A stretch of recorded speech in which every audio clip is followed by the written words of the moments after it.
parler beaucoup, manger l'argent, voyager beaucoup seulement, mais travailler beaucoup, créer des choses, emploi des jeunes, non, non, non. Les dirigeants africains, les dirigeants sont comme ça. Les grandes gueules. Tous les matins sur Radio Espace. Merci à vous qui nous rejoignez, mesdames et messieurs, sur cette antenne. Je le disais tantôt, le corps d'un jeune d'origine guinéenne mort dans les mains de la police belge, scellé donc à Bruxelles.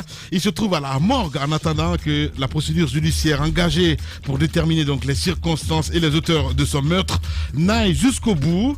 Lamine Moïse Bangoura, c'est son nom, avait des problèmes de loyer en 2018. Une opération d'expulsion donc a été enclenchée à son encontre. La police aurait agi avec violence, comme le témoin, donc une vidéo filmée par un témoin de la scène. Mais depuis sa disparition, 2 non-lieux donc ont été déjà prononcés par la justice belge.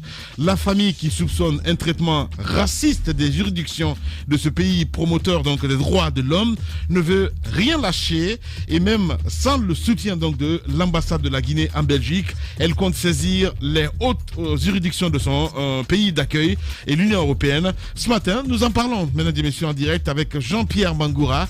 Il est donc l'oncle paternel du défunt. Il sera en direct ce matin dans cette émission, et pourquoi pas interpeller aussi la diplomatie guinéenne. Lilou, forcément, il est à l'écoute de la radio. Lamine El Girassi, bonjour à tous. Bonjour Daouda Mohamed Kamara. Bonjour Lamine, bonjour à tous. Bonjour Jacques Léwalino. Bonjour Lamine, bonjour à tous. Bonjour mon cher Ahmed. Bonjour Lamine. Voilà, allez, Antoine Kourouma, bonjour. Bonjour Lamine, bonjour à tous. Allez, on s'intéresse à l'actualité évidemment. Mon cher Moussa, on parle de la frontière évidemment, prolifération donc de la contrebande, mon cher Moussa Moïsila. Oui, il faut noter que à la veille de la présidentielle, du double scrutin, donc tenu en octobre 2020, précisément en septembre 2020, la Guinée a décidé, le président Alpha Condé a unilatéralement demandé à ce que les frontières terrestres de son pays avec le Sénégal, la Sierra Leone, la Guinée-Bissau soient fermées.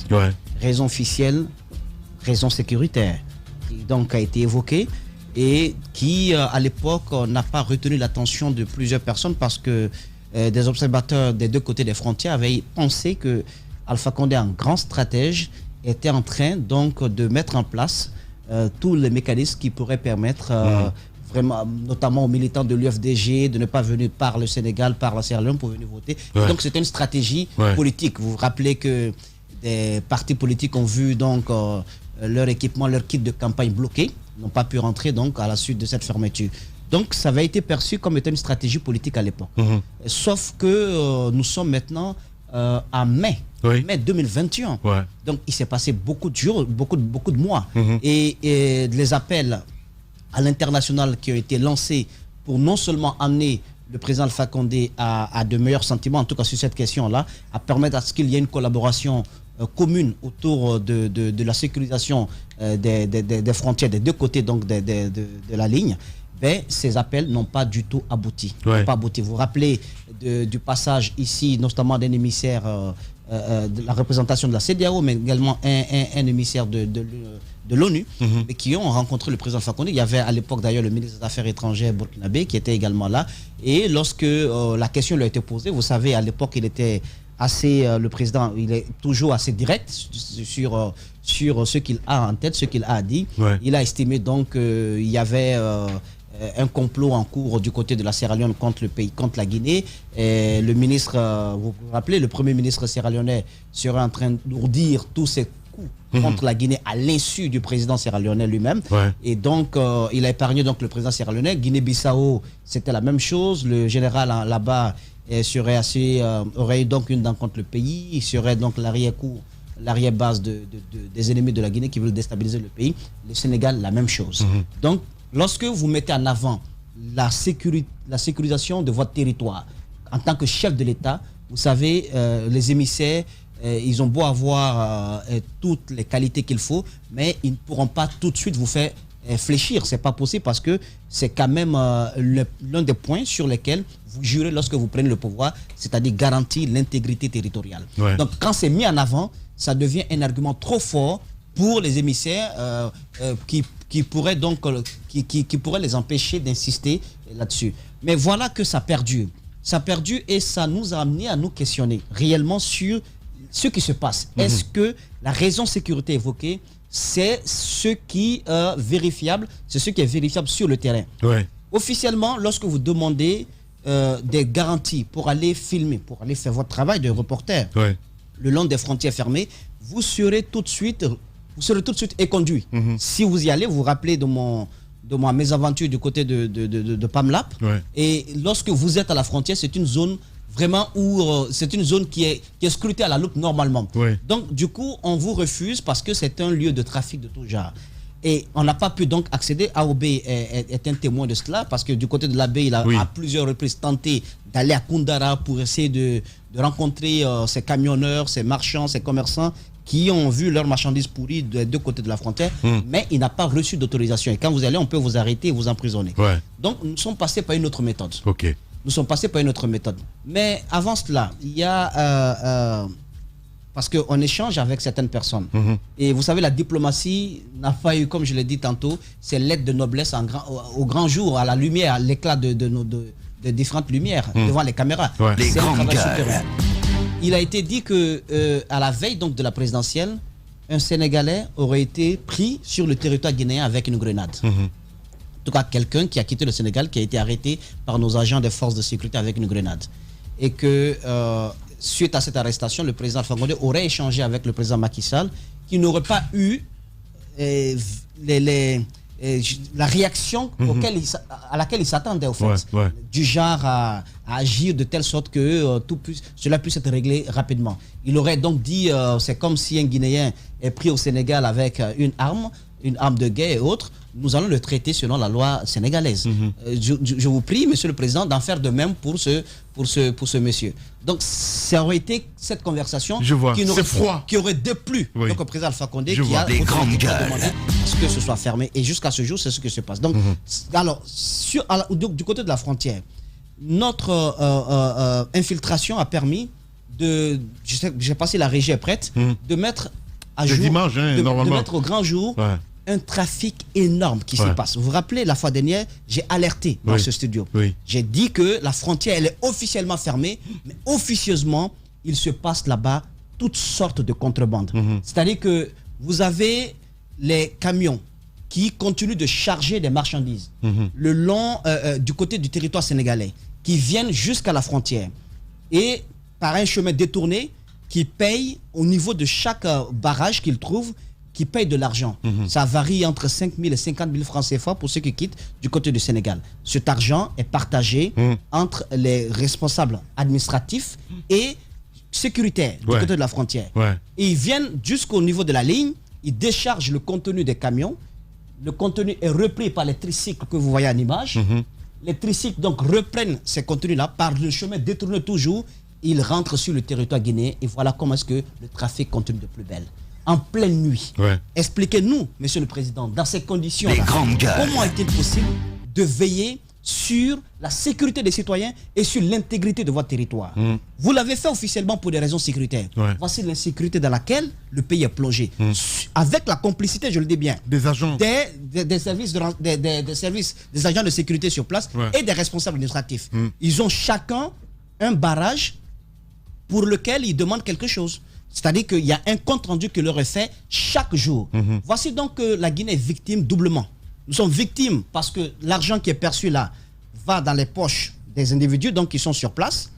Parce que côté sénégalais, j'ai dit le montant 50 000, entre 5 000 et 50 000 CFA. Côté guinéen, ça va jusqu'à 1 million de francs guinéens.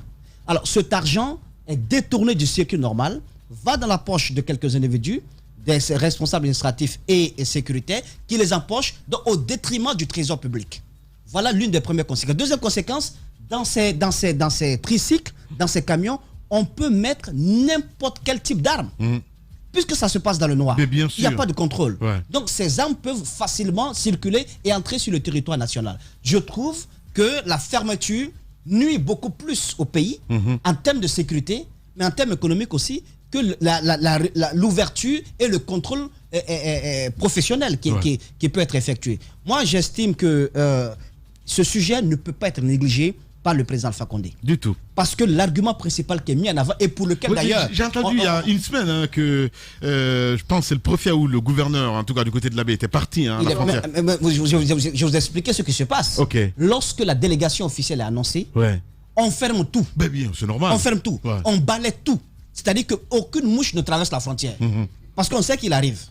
C'est comme ça, ils en font plus de 2 fois. J'ai donné l'exemple de la délégation qui avait quitté Conakry à un moment donné. Ils ont tout fermé. Ils ont tout fermé. Et quand, au moment où je vous parle, ils sont en train de nous écouter. Vous allez voir, après au moment même où on parle, peut-être qu'ils ont tout fermé encore. Ils vont encore tout fermer. Parce qu'ils savent qu'il y aura un contrôle. Mais il y a ces documents vidéo. Cache-cache en fait. Exactement. Il y a ces vidéos qui existent pour démontrer à l'autorité, pour démontrer au président Alpha Condé que nous courons un grave danger. On ne peut pas continuer comme ça à enrichir les contrebandiers au détriment du pays, à mettre en insécurité le pays au lieu que ce soit plutôt une source de sécurité. Je trouve que c'est le moment de les interpeller afin qu'une solution idoine soit trouvée. La patrouille mixte à la frontière guinéo-sénégalaise est encore possible si c'est pour des raisons sécuritaires, mais avec ce qui se passe là, c'est le pays qui paie doublement et nous sommes en insécurité. Voilà, c'est bien dit. L'enquête de Moussa Moïse. Tous les matins sur Radio Espace. Merci à vous qui nous rejoignez, mesdames et messieurs, sur cette antenne. Je le disais tantôt, le corps d'un jeune d'origine guinéenne mort dans les mains de la police belge, scellé donc à Bruxelles. Il se trouve à la morgue en attendant que la procédure judiciaire engagée pour déterminer donc les circonstances et les auteurs de son meurtre n'aille jusqu'au bout. Lamine Moïse Bangoura, c'est son nom, avait des problèmes de loyer en 2018. Une opération d'expulsion donc a été enclenchée à son encontre. La police aurait agi avec violence comme le témoin. Donc une vidéo filmée par un témoin de la scène. Mais depuis sa disparition, 2 non-lieux donc ont été déjà prononcés par la justice belge. La famille qui soupçonne un traitement raciste des juridictions de ce pays promoteur donc des droits de l'homme ne veut rien lâcher, et même sans le soutien donc de l'ambassade de la Guinée en Belgique, elle compte saisir les hautes juridictions de son pays d'accueil et l'Union européenne. Ce matin, nous en parlons, mesdames et messieurs, en direct avec Jean-Pierre Bangoura. Il est donc l'oncle paternel du défunt. Il sera en direct ce matin dans cette émission et pourquoi pas interpeller aussi la diplomatie guinéenne. Lilou, forcément, il est à l'écoute de la radio. Mon cher Daouda Mohamed, on a écouté l'enquête de Moussa Moïse. Là, c'était prévisible tout ça. Plusieurs fois, il a alerté. C'était bien prévisible, même en temps normal de non-fermeture des frontières. Et il faut dire qu'il y a la contrebande qui s'opère là. Maintenant, il y a un élément dans ces explications de Moussa Moïse là, moi qui a retenu mon attention. Ce coup de fil entre Alpha Condé et Macky Sall sur un prétendu Sénégalais arrêté avec une grenade et que Macky Sall ait répondu de le traiter tel que prévu par la loi guinéenne. Je crois que ce n'est pas nouveau. Ce n'est pas une réponse froide comme on peut le dire. Non.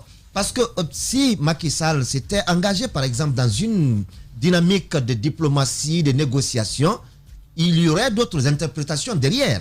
Que effectivement, et tout se prépare au Sénégal, comme cela a été dit.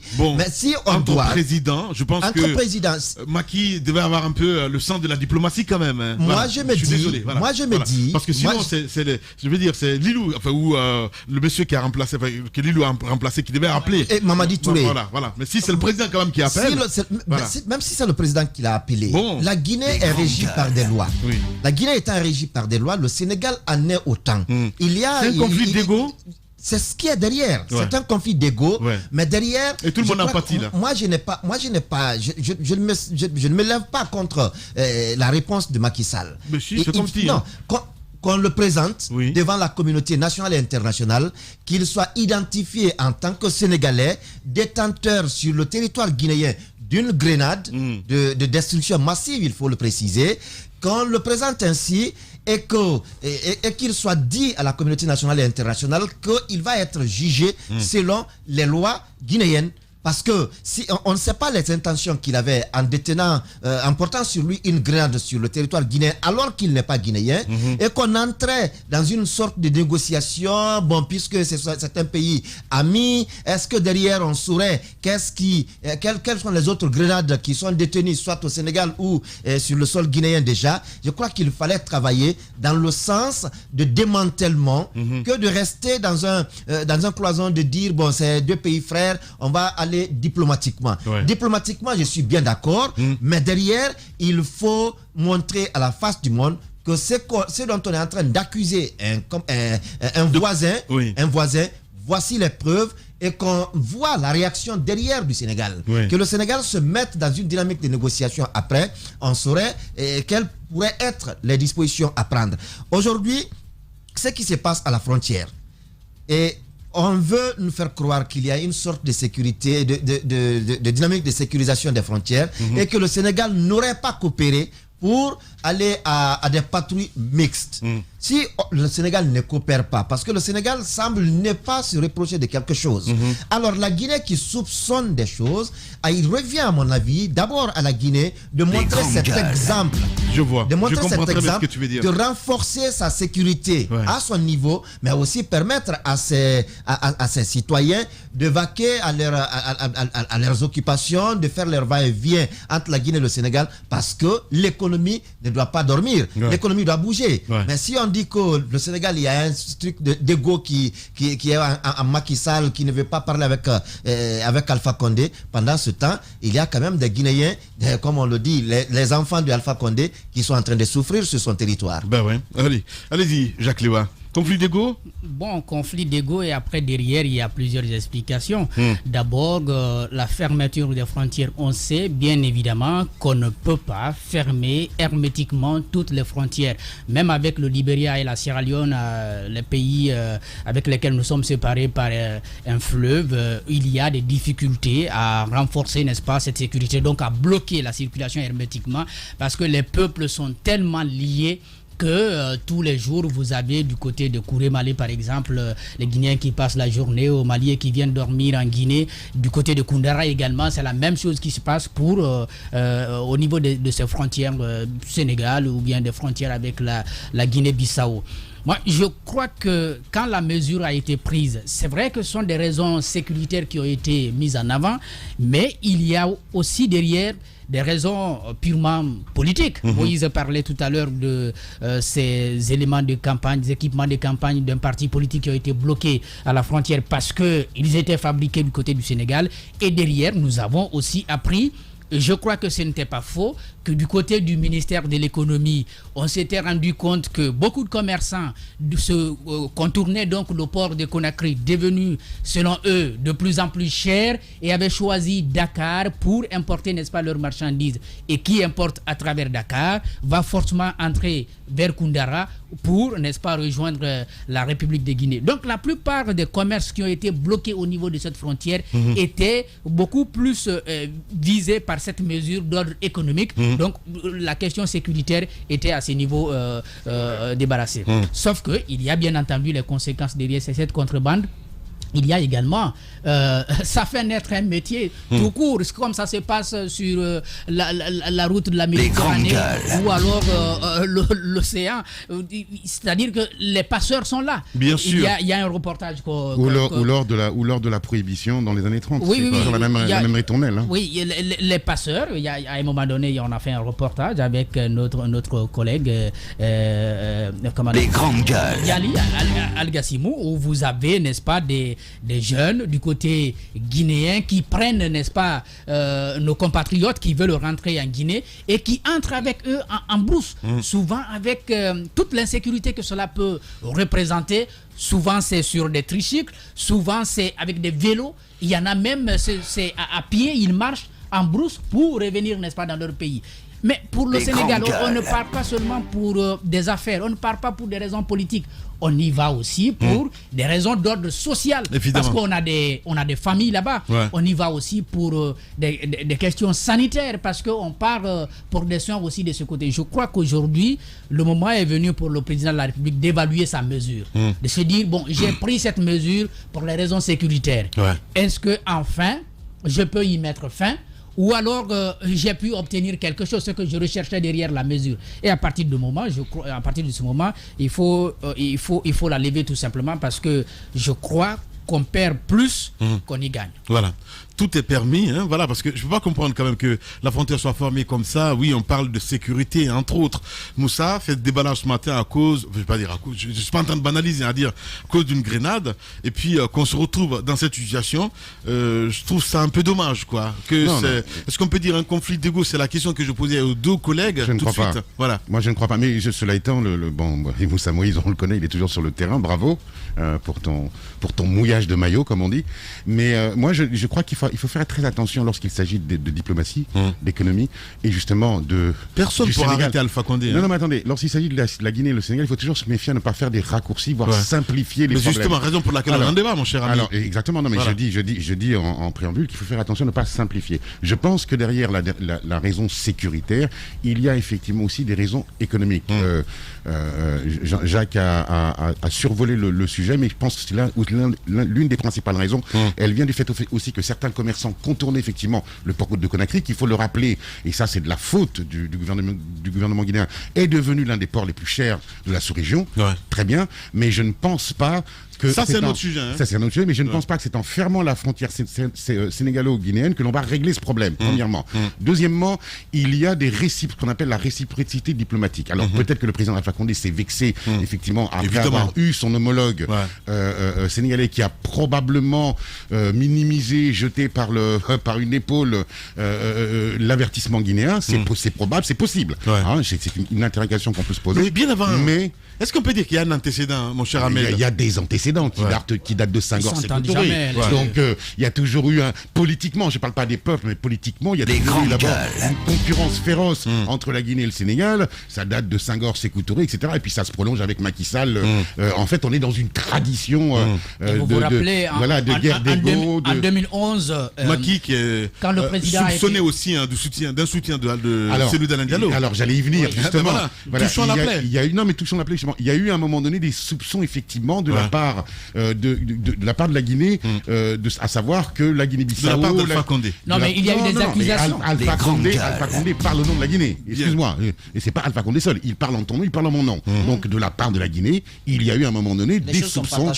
Non mais attendez, on va pas faire de la sémantique. On peut ne pas partager.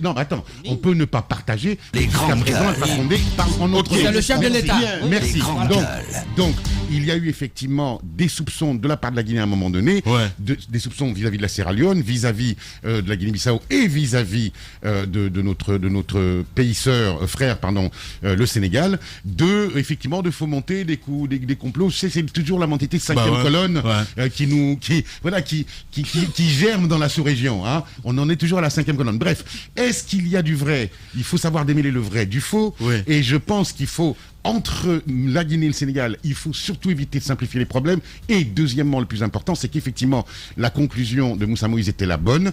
Il va falloir que le président de la République voit le bien fondé d'abord de sa mesure, et deux, est-ce que économiquement ce n'est pas en train d'asphyxier la Guinée plutôt que de nous profiter. Cela étant, tout à l'heure on va parler économie. On a vu quand même les images, mon cher ami. Exactement. Il y a des contrebandes qui s'organisent. Jacques a dit que ça crée d'autres boulots. La mafia a toujours prospéré lorsqu'il y a des interdictions. Il faut qu'on le sache en ce bas monde.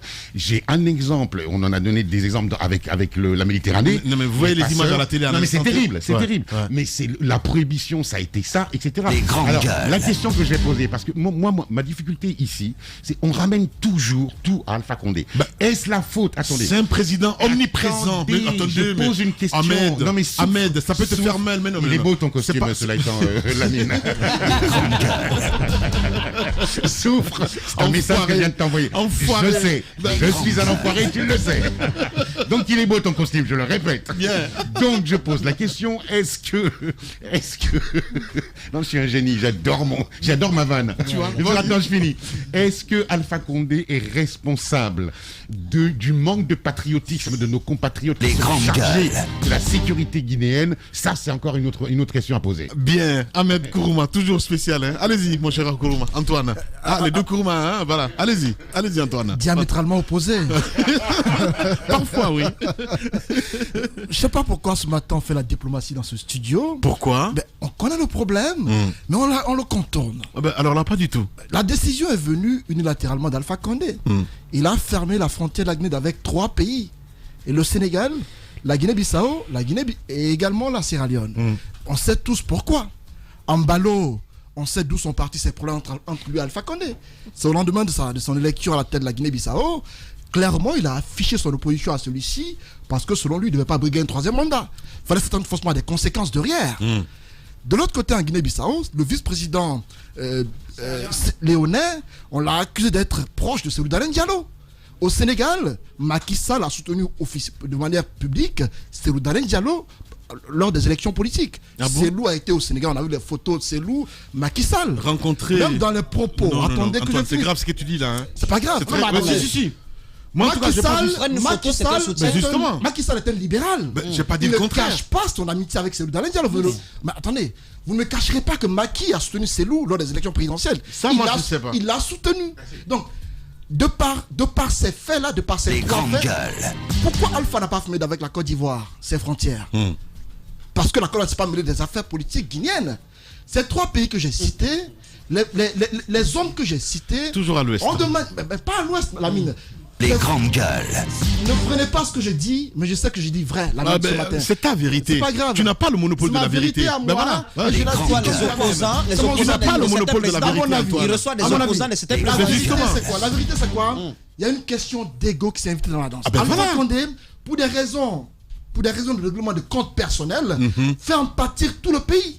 Parce qu'il sanctionne le pays à cause de ses mésententes avec Mbalo de la Guinée-Bissau. Il le fait parce qu'il n'est pas d'accord avec Macky Sall. Il le fait parce que le vice-président Léonel, il y a des soucis. Et à mon avis, c'est ça le problème véritable à cause duquel la Guinée aujourd'hui est bloquée avec 3 pays. Et ce sont les Guinéens qui en pâtissent. Ça fait 8 mois que nous endurons cette situation. Depuis le 27 septembre 2020, les frontières sont fermées. Les conséquences sont gigantesques. Des camions par centaines sont bloqués entre les différentes frontières. Au Sénégal, ce sont des Guinéens qui tout de même subissent le poids de cette fermeture-là. On a comme l'impression... des deux côtés, hein, mon cher Antoine, voilà, c'est très important. Hein, notre président, j'ai l'impression qu'il a mis pierre à la place du cœur. Ben si, j'ai l'impression... Mais l'émotion de côté, Antoine, s'il te plaît. À un moment donné, disons clairement les choses. Mais l'émotion de côté, c'est très important. Non mais, il est rentré dans les détails, Moussa Moïsi. J'ai une opinion. Ce que dit Moussa par rapport aux raisons sécuritaires et diplomatiques, ce n'est que diplomatique. C'est ce qu'on met en avant. Ben oui. Dans le fond, la vérité, c'est quoi? On a fumé parce qu'il y a eu des questions politiques. Macky Sall, de manière publique ou de manière officieuse, a soutenu Cellou Dalein Diallo. Mbalo, en Guinée-Bissau, n'a pas caché son désaccord avec Alpha Condé. Le vice-président léonais, de manière indirecte ou directe, a été soutenu d'être... Je crois qu'il a été accusé à cause de son nom. De son nom également, de ses accointances avec Cellou Dalein Diallo. C'est ce qui est clair. Et aujourd'hui, on est en train de subir le poids de cela. Et il serait important que notre président mette de l'eau dans son vin, qu'il comprenne que la Guinée subit une situation qu'elle ne mérite pas. C'est hallucinant ce que Pourquoi voulez-vous Non, mais c'est antipatriotisme maga. Pas du tout. Pourquoi voulez-vous que ce soit à Alpha Condé de mettre de l'eau dans son vin? Bien. Allez-y. Juste pour dire que le revers de la médaille, c'est que c'est comme le peuple israélien. Vous mettez un peuple comme ça dans un environnement hostile, vous le privez de tout, ce peuple-là se tourne vers ses propres ressources et trouve d'autres moyens de s'autosuffire. C'est un peu ce qui se passe du côté du Sénégal. Il y a des produits dont le Sénégal dépendait de la Guinée, pour lesquels le Sénégal dépendait de la Guinée, ce n'est plus le cas. Ce n'est plus le cas. Parce qu'ils ont trouvé le temps de comprendre que c'est un problème majeur qu'il va falloir résoudre pour ne pas qu'il se reproduise. Ensuite, ce qu'on ne dit pas, des deux côtés de la frontière, ceux qui en pâtissent réellement, même les camions, parce qu'on a pu le constater sur le terrain, même les camions, les chauffeurs de camions, des deux côtés, la majorité, ce sont des Guinéens. Ce sont des Guinéens, des deux côtés de la frontière. Je trouve que, sincèrement, pour le cas du Premier ministre sierra-léonais, je pense que lui peut porter plainte pour délit de faciès. Je pense que le vice-président pour un délit de faciès. Et les autres aussi. Bon, délit de faciès, qu'est-ce que c'est? On a regardé son visage. On a regardé son accoutrement. Et voilà. Non, c'est bon. Comme dit la mine, ensuite, la mine. Je trouve qu'il y a un pas que Sékou-Touré attend pour ouvrir la frontière avec le Sénégal. Mais ça risque de ne pas arriver. C'est que le Sénégal, le président sénégalais prenne son avion, qu'il fasse le président léonais. Ouais. Et selon, en tout cas, ceux qui sont proches de ces milieux diplomatiques, Macky Sall aurait rétorqué non, qui ne le fera pas. Droit dans ses bottes, voilà. Voilà, il faut le rappeler. Oui, mais pourquoi Alpha Condé changerait? Autre exemple, Lamine, autre exemple. Toujours dans le même sillage. Ouais. Il y a eu cette histoire de vaccin, bon, pas de vaccin, mais de produit qui a été offert par, je crois que c'est Madagascar à l'époque, lorsque l'Ebola a commencé. Le coronavirus a commencé. Rappelez-vous, qui est allé recueillir ces produits-là? C'est Embalo qui est allé les prendre. La Guinée n'a pas reçu ces produits. Vous savez pourquoi? Non, on n'en a pas. Il y a eu des spéculations. Non, il y a eu des spéculations. C'est venu. À l'époque, c'est venu. Le produit organique était venu. Antoine, pas via Embalo. Ça glisse. Non. Ce n'était pas venu via Embalo, c'est venu autrement. Ça a été officiellement démenti. C'était des spéculations. Parce que même Embalo a fait une sortie sur la question. De manière officielle, ce n'est pas venu en Guinée à travers Embalo. C'est venu autrement en Guinée. Ce que je veux dire, c'est quoi? Rappeler. La frontière entre la Guinée et la Sierra Leone, la mesure a été levée. Pourquoi? Parce qu'il y a eu une sorte d'entente entre les deux pays. Un balai diplomatique. Justement. À l'initiative de la Sierra Leone. Pourquoi est-ce qu'avec la Guinée-Bissau et le Sénégal, c'est encore bloqué? Parce qu'on veut que ceux-ci fassent comme la Guinée-Bissau, qu'ils viennent demander pardon et qu'il y ait une sorte de pacte. La Sierra Leone mange le pays. Je voudrais rappeler ici. C'est dommage que pour des questions d'égo, qu'on fasse payer cela à toute la population qui est innocente.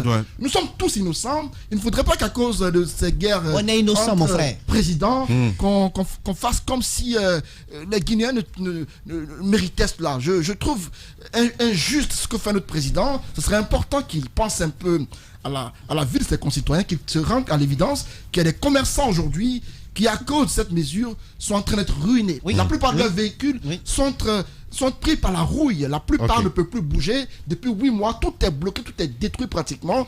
Ce n'est pas normal. Ça fait 8 mois. Je ne suis pas vraiment d'accord avec toi. Tu es changeant, là. Tu es changeant. Tu es comme un caméléon, là. Non. En fonction des produits. Non. La mine s'adapte. Non. C'est pas la question. Moi, je regarde les vrais gens. Quand ils parlent au nom de ces gens-là, alors qu'est-ce qui se passe au-dessus? Tu l'as dit tout à l'heure. Est-ce que c'est un conflit d'ego? C'est de ça on parlait tout à l'heure. Exactement. Puisqu'on est préoccupé par les vrais gens savent qu'il faut rappeler une règle essentielle en diplomatie.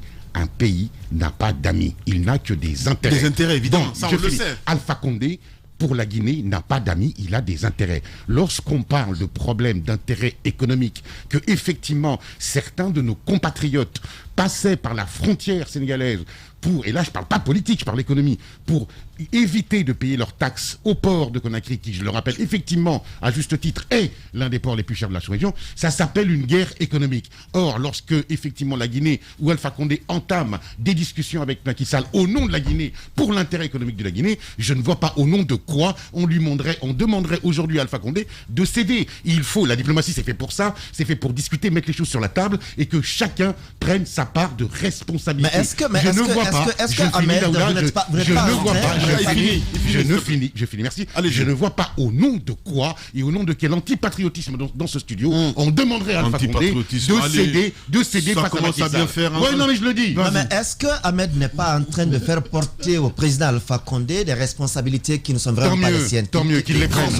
Parce que l'aspect économique que vous ressortez, c'est vrai qu'on en parle, c'est vrai, mais nulle part il n'a été dit dans les déclarations diplomatiques ou je vais dire officielles de la Guinée confirme, parce que les gens transitent désormais par le port du Sénégal, transitent désormais par le port de Dakar. On est tous en train de spéculer, on ne connaît pas les vraies raisons. Alors, la raison n'est pas économique. La raison invoquée n'est pas économique, elle est sécuritaire. Elle est sécuritaire. Alors, si c'est sécuritaire, il faut mettre les bouchées doubles aujourd'hui. Si le Sénégal ne coopère pas pour les patrouilles mixtes, alors, si c'est sécuritaire, que la Guinée sécurise son territoire. Bien. Ça, c'est son rôle. Daouda Mohamed Kamara, vous êtes chez les GG. On fait moins sa maline maintenant, hein? Allez, tiens, ça c'est pour les gâteaux brûlés, et ça c'est pour les éviers bouchés, et ça c'est... T'as pété un boulon ou quoi? Je t'avais demandé de refaire la cuisine, pas de la détruire. Mais non, t'inquiète pas. Ce modèle d'annonce, il n'y a que Adafo Média pour le faire. Pour toute information, contactez-nous 628 06 06 60. Adafo Média, et si vous commenciez maintenant? Tous les matins, vous avez accès à cette émission via Espace TV. Merci à vous qui nous rejoignez sur cette chaîne. Continuez à réagir. Les contacts s'affichent juste en bas de l'écran. Si vous le voulez bien, le 00224 657 39 13 13. Sinon, ça se passe là également. Hashtag Espace GG. Un peu plus tard, sous les coups de 10h, nous allons prendre connaissance de vos messages, évidemment. Je le disais tantôt à l'entame, le corps d'un jeune d'origine guinéenne, mort dans les mains de la police belge, scellé donc à Bruxelles. Il se trouve à la morgue en attendant que la procédure judiciaire engagée donc pour déterminer les circonstances. On essaie de comprendre ce matin avec la famille que nous allons joindre évidemment dans la deuxième partie de l'émission. Et une question ce matin, que fait la diplomatie guinéenne? Elle se bouge. On essaie de comprendre, mesdames et messieurs, à travers Jacques Lewalino évidemment, qui va planter le décor un peu plus tard sous les coups de 10h. On parle politique ce matin, Moussa, c'est pas passé inaperçu ce week-end. Cadre de dialogue, Fodé Bangoura, secrétaire permanent. On a l'impression de revivre un petit peu les années comptées, quoi. Ah bon, vous pensez? Oui. Oui. Je pense que c'est un peu à l'avantage d'Alpha Condé, qui peut démontrer par ses actes quand même qu'il ne pense pas tout ce qu'il dit. Qui ne pense pas tout ce qu'il dit sur le régime Conté. Vous l'avez entendu à plusieurs reprises descendre un peu les cas de ce régime. Après, il est devenu admirateur à titre posthume, bien entendu, du général Lansana Conté. Ouais. Et parce ensuite, que tout ce qui l'entoure aujourd'hui, oui, exactement. 99%, ça veut dire que le général Lansana Conté n'a pas travaillé qu'avec des mauvais. Ouais. Il y avait de bonnes personnes qui aujourd'hui constituent les piliers de son régime, qui le reconnaissent ou pas. Mais ensuite, c'est ça, mais il le reconnaît. Voilà. Donc moi, je trouve que Fodé Bangoura, c'est un homme qui a une longue histoire. C'est-à-dire que de lui, on a parlé dans cette émission à un moment donné, comme quoi il était plus facile de voir le général Conté que de le rencontrer. Tellement il a été à un moment donné puissant dans ce pays. Très puissant dans ce pays. Donc je trouve aujourd'hui que avec le recul, le décès de Lansana Conté, ça a permis de faire tomber beaucoup de masques. Beaucoup de masques. On a pu voir que des personnes qui se sentaient invulnérables se sont sentis maintenant mortels, savent que voilà, elles marchent sur la tête, tout comme nous autres mortels, et que on respire l'air que le bon Dieu nous sert à tous. Mais quelle chance, alors, Moussa. La chance, c'est quoi? Je n'arrive pas à comprendre en fait. Je trouve qu'il faut juger l'homme, non pas par son passé, mais par ce qu'il va faire, par les actes qu'il va poser. Mais qui fait la primature dans tout ça, Moussa? Parce que comme c'est le gars, oui, ça c'est la présidence est assurée par la primature. Ça c'est. Mais c'est ce que je dis justement. Ça c'est ce que la Constitution prévoit pour le dialogue social et politique. Mais pour Fodé Bangoura, le décret a été pris, Lamine. Mais on est en train de déplumer la primature dans tous les sens. Mais laissez-moi finir quand même. Allez, c'est bon. Vous voulez que je descende? C'est bon. C'est bon. Je trouve, bien, pour Fodé Bangoura, le décret a été pris. Pourquoi vous n'êtes pas effarouché dans ce studio? Comment ça? Ça vient au lendemain de l'instauration de ce cadre permanent qui a été pris. On en a parlé dans ce studio-là. Vous n'êtes pas effarouché comme ça, Lamine Grassi. Alors, je trouve que avec la nomination, soit vous avez une dent contre Fodé Bangoura ce matin. Je ne le connais même pas. Merci. Qu'est-ce que c'est que cette histoire? Lui, vous connaît. Je ne le connais même pas. Alors moi, je trouve que le monsieur... Non mais attends, Moussa. Attends, prends de la hauteur là. Prends de la hauteur, même si t'es petit. Mais vas-y, quand même. Non mais quand même, Moussa. Non mais c'est pas normal ça. Quand tu me dis ça, vas-y. C'est les petits qui dirigent le monde. Vas-y. Tous ceux qui sont de petite taille, c'est eux qui dirigent le monde. Renseignez-vous. Alors, tu sais où Sarkozy a fini là. Attention. Juste pour dire que je pense que le président est en train de comprendre que ça ne sert absolument à rien d'avoir cette atmosphère cette atmosphère belliqueuse, de conflit permanent avec l'opposition de son pays, avec les partis politiques. Il a compris, il est en train de comprendre qu'il va falloir revenir à de meilleurs sentiments. En nommant Fodé Bangoura, cela signifie qu'il ouvre une porte pour le dialogue. Moi, pour ma part, c'est le plus important. Mais depuis combien de temps, au lendemain, à la veille même de la présidentielle, il n'y a pas eu de dialogue dans ce pays. Les gens ne se parlent pas. Nos gouvernants et les opposants ne se parlent pas. Il n'y a jamais eu de dialogue véritable, sincère. Exactement, Moussa. mais au moins, en prenant ce décret et en nommant Fodé Bangoura, cela signifie qu'il ouvre une porte. Le monsieur va prouver de quoi il est capable. Mais je pense qu'il faut lui donner la chance et le juger à l'œuvre, au lendemain de ce qu'il fera. Il a des accointances avec ses pairs de l'opposition, puisque officiellement il est à la tête d'un parti qui est de l'opposition. Donc c'est un geste quand même c'est un geste rassembleur de la part du président pour une fois, parce qu'il a nommé quelqu'un qui officiellement est un opposant, qui va aller vers ses homologues, qui va aussi aller vers la mouvance. Maintenant, la grosse question que je me pose, est-ce qu'il va lui laisser la main? Voilà. Est-ce qu'il aura les coups de franche pour agir? C'est peut-être la question qu'il faille se poser. Et je trouve, et ça c'est un message à Fodé Bangoura, avec toute l'expérience qu'on lui connaît, avec tout ce qu'il a eu, parce qu'il a quand même été très puissant dans ce pays, je pense qu'il ne doit pas vendre un peu à l'encan son honneur. Il va falloir qu'il puisse mettre sur la table les éléments qui vont lui permettre de jouer convenablement son rôle et de ramener les deux parties à se parler. S'il n'obtient pas de garantie à ce niveau, officiellement, je pense qu'il doit pouvoir rendre le tablier. Ouais. Allez-y, Antoine. Bon, c'est un peu le contexte dans lequel sa nomination se fait qui m'interpelle. Ça a lieu après que cette révélation ou ce déballage fait par ces 32 députés, ces eurodéputés a été fait. Okay. Mais si, on se rend bien compte que le président est un joueur. Il pousse un pion pendant que de l'autre côté, les pions sont en train d'être poussés. Il veut montrer à l'opinion internationale que lui, dans son pays, il a la volonté d'aller au dialogue. On a un président qui, généralement, quand il pose un acte, parce que derrière, il y a eu un autre acte qui a été posé. S'il l'a fait, parce que pour moi, il a été contraint à le faire. Alpha Condé... Contraint? Ben si, il est contraint de le faire. Ah, ben d'accord, ok. Il est contraint, il n'a pas été contraint. Le cadre a été créé en février 2021. C'est seulement au mois de mai qu'on nomme un secrétaire permanent, alors qu'on aurait dû le faire dès le lendemain de la mise en place du cadre. Pourquoi ça n'a pas été fait seulement 3 mois après on nomme un cadre? Moi, je me pose des questions. Fodé Bangoura, lorsque j'entends son nom, ça me rappelle les émeutes ou encore les soulèvements de 2006-2007. C'est un monsieur qui, à l'époque, ben si. Antoine, c'est des idées reçues. Non, quelle idée? C'est une réalité. Il a fait quoi à l'époque? C'est à travers Fodé Bangoura, en 2006-2007, c'est de par lui que sont partis les soulèvements en Guinée. Ah bon? Attendez, c'est lui que... Attendez que je finisse. Antoine, le conflit... Tu es dans l'erreur. Non, pas du tout. Le conflit, c'était entre lui et Mamadou Sylla. Non. Attendez que je finisse. Non, Antoine. Tu es dans l'erreur. Voilà. Attendez que je finisse. Quand je finirai, tu diras ta vérité. Laisse-moi dire mon erreur. Je pense qu'à l'époque... Combien d'auditeurs seront là pour savoir que ce que tu as laissez-moi dit n'est dire pas vrai? cette erreur. Quand je finirai, vous direz votre vérité. Allez-y, Antoine. Voilà, je continue dans mon erreur.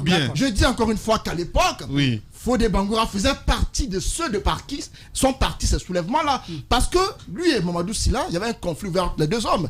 Il a mis Mamadou Sylla en prison. Quand est allé libérer Mamadou Sylla, d'où sont partis les soulèvements? Dites-moi le contraire. Oui, mais pourquoi Faisait-il partie ou pas? Attendez. Était-il acteur ou pas à l'époque? Oui, mais acteur pas du mauvais côté. Non. Pour la société, il n'est pas du mauvais côté. Il était du bon côté parce que il disait combattre la corruption. Exactement. Non, il disait combattre la corruption. Qu'il soit du bon ou du mauvais côté à l'époque. Le Fodé qui était du mauvais côté, c'est Ariana Fodé. Donc il ne faut pas confondre. Pas du tout. C'est très récent. Attention. C'est Fodé Souma qui était du mauvais côté. Qui est décédé. Vous ne comprenez pas. Qui est décédé. C'était pas Bangoura. Ce que vous ne dites pas. Fodé Bangoura à l'époque était l'homme fort du pays, du régime. C'est pas les mêmes Fodé. Non, c'est le même Fodé. Mon Dieu. C'était un acte de bon sens. Attends que je finisse, Jacques. Oui. Ce Fodé Bangoura là, fait partie de ceux qui ont encouragé Conté à se maintenir au pouvoir. Ce Fodé Bangoura fait partie de ceux qui nous ont plongé dans ce qu'on a vécu durant la fin du régime l'ancien Conté. On ne me dira pas le contraire. Si aujourd'hui vous le prenez comme un génie. Non. Mais attendez, à vous entendre parler, j'ai comme l'impression. Il y a un complot anti-Kourouma ce matin. Vous le mettez la parole. Vas-y. Antoine, s'il te plaît. Voilà, on se calme un petit peu. Je vais préciser. Vas-y. Je vais préciser mon propos. Ouh, Antoine. C'est parce que tu as voulu dire qu'il était un homme à problème. Pour 2007, les événements sont partis lorsque Conté a pris une décision contre la sienne. Et la décision que Fodé Bangoura avait prise, c'est une décision qui avait été saluée par l'ensemble de la population. Il confond les deux Fodé. C'est pourquoi je t'ai dit que tu étais dans l'erreur. Il s'agit d'un cas d'option. Maintenant, pour le troisième mandat, ça c'est autre chose. Troisième mandat, nous sommes là-dedans. Tu as dit qu'il était du bon côté de l'histoire. Oui, pour cette affaire. Pour cette affaire, il était du bon côté. C'est bien que c'est ce que j'ai voulu préciser. C'est bien de le peindre. Et l'autre chose que je veux dire. Allez les gars, les auditeurs ne comprennent rien. On va s'écouter. Déjà, on va faire une pause et puis revenir. Peut-être le Rémier, parce que chez vous, Moussa, il y a les Bafodé. Où ça? À Forécaria? Oui.